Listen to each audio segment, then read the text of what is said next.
Bài học thứ hai: sự trợ giúp của cha mẹ, hãy coi chừng. Trong bài học đầu tiên, các bạn đã làm quen với nguyên tắc cơ bản để giao tiếp với trẻ, đó là đón nhận vô điều kiện. Chúng ta đã bàn về tầm quan trọng của việc để trẻ con biết rằng chúng ta cần chúng, và chúng rất quan trọng. Chúng là niềm hạnh phúc của chúng ta.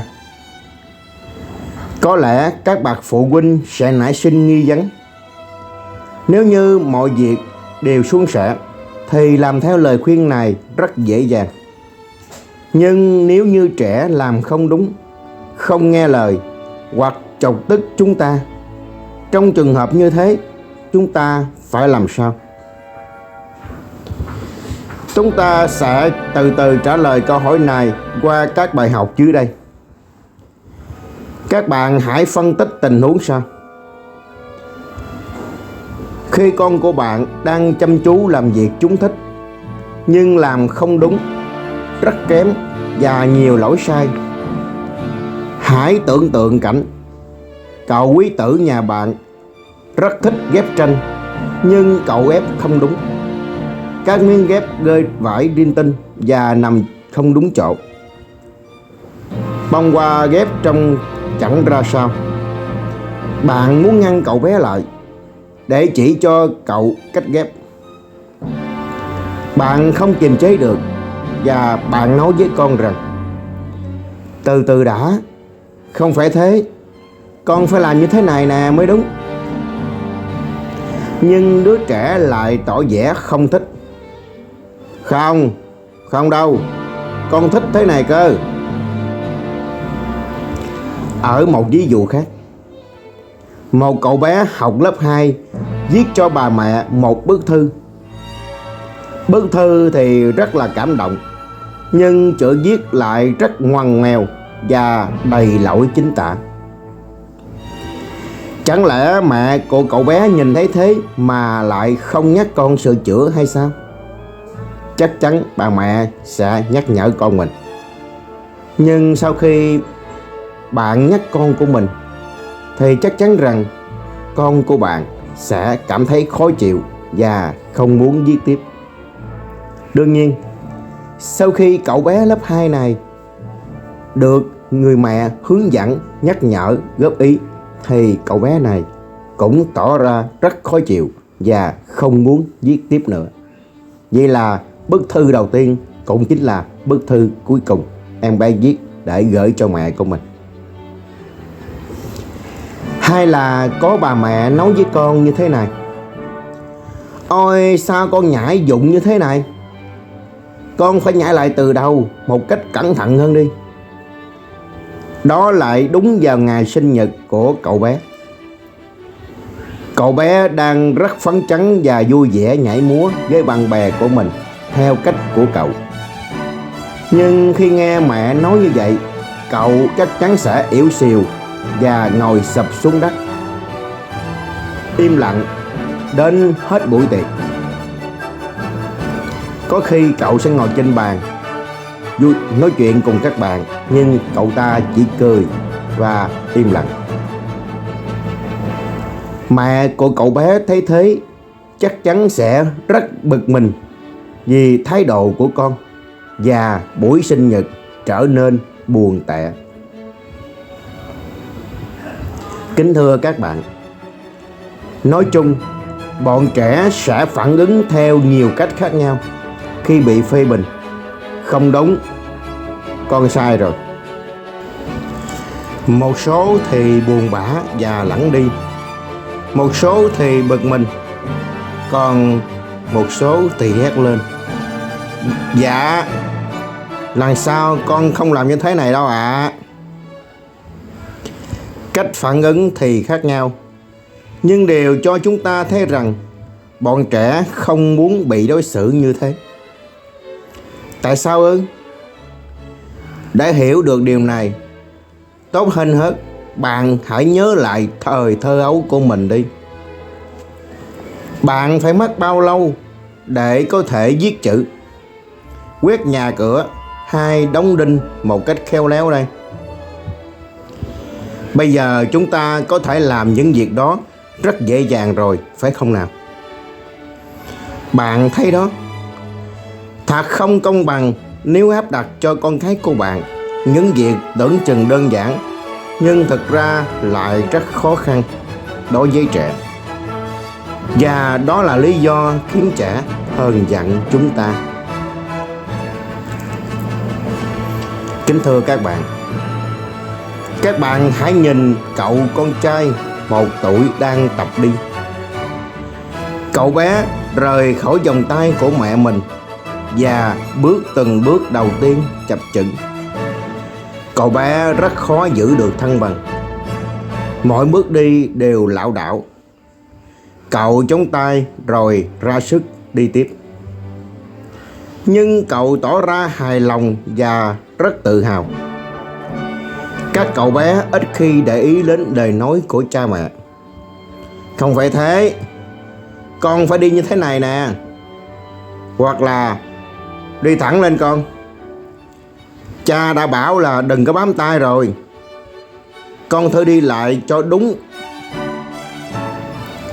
Bạn thấy có buồn cười hay không?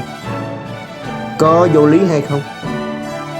Bạn không nên tự tiện phê bình người khác, kể cả người đó là trẻ con hay là người lớn. Nếu không, bạn hãy tự mình làm thử xem. Nhiều người sẽ đặt câu hỏi: làm sao dạy được đứa con của mình nếu như không chỉ ra sai lầm của chúng?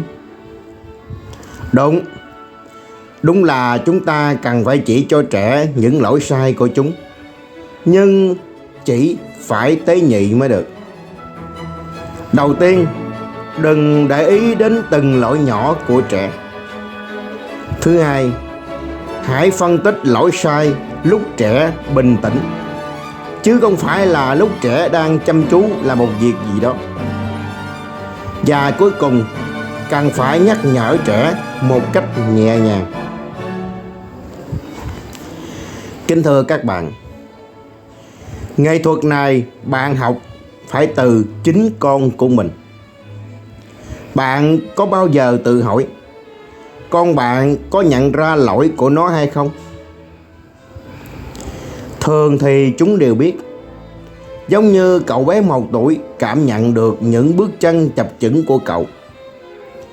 Vậy thì trẻ làm thế nào khi nhận ra sai lầm của chúng? Chúng dễ dàng bỏ qua hơn người lớn của mình.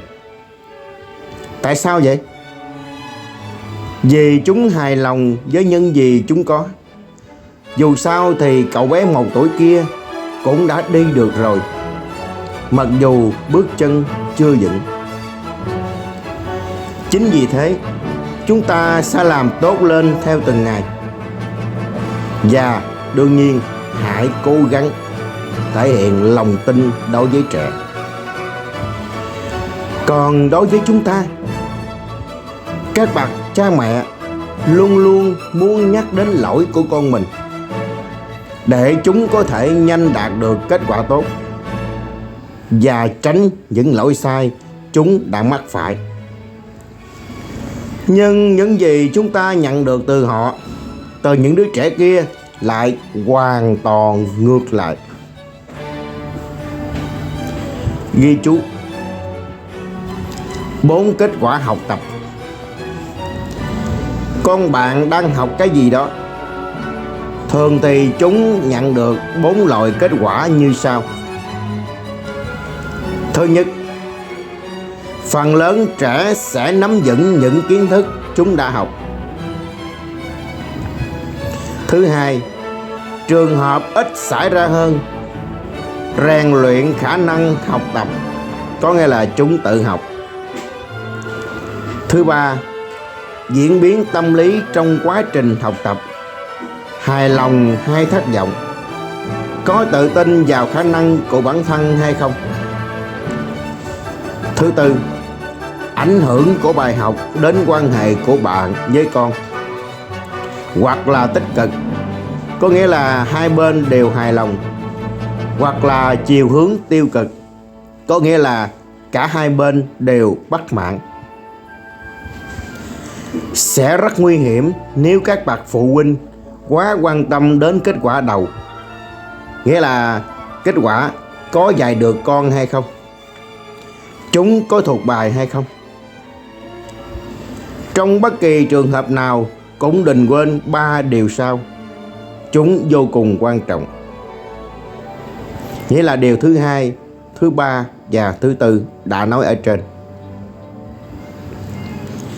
Trong trường hợp con của bạn xếp một tòa lâu đài rất lạ, nặng tượng cúng con lại giống như con thằn lằn, viết chữ thì ngoằn ngoèo, hoặc kể một bộ phim mà bạn nghe lại rất khó hiểu, bạn hãy tỏ ra thú vị đi.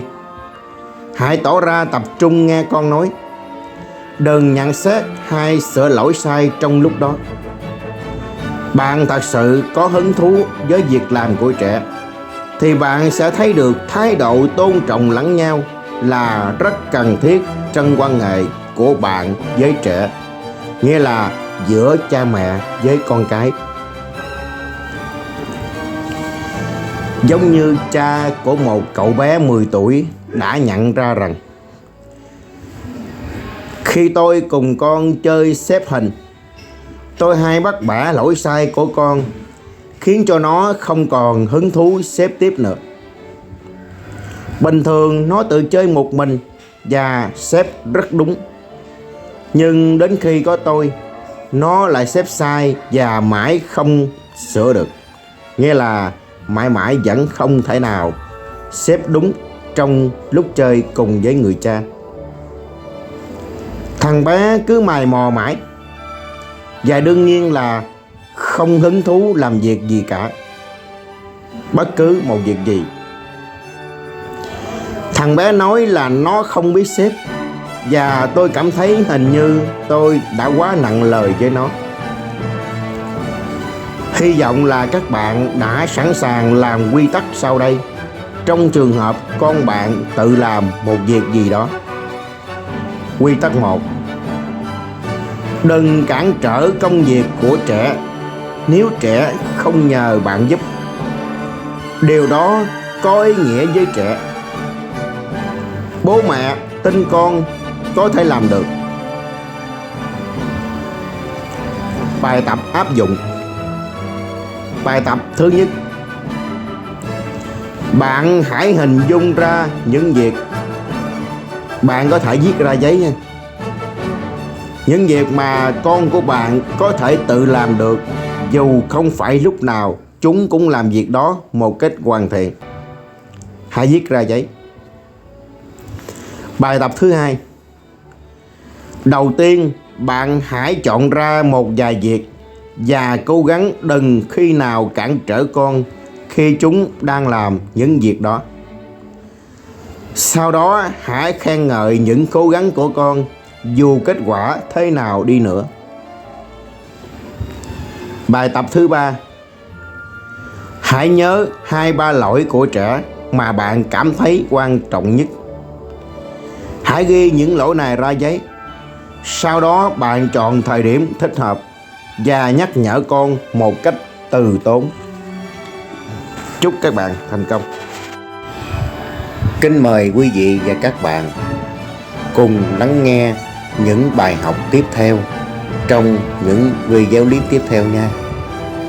Nếu thấy hay, rất mong quý vị và các bạn hãy bấm đăng ký kênh, bấm like và chia sẻ đến tất cả những người khác, để mỗi gia đình đều là một bông hoa tươi ngát.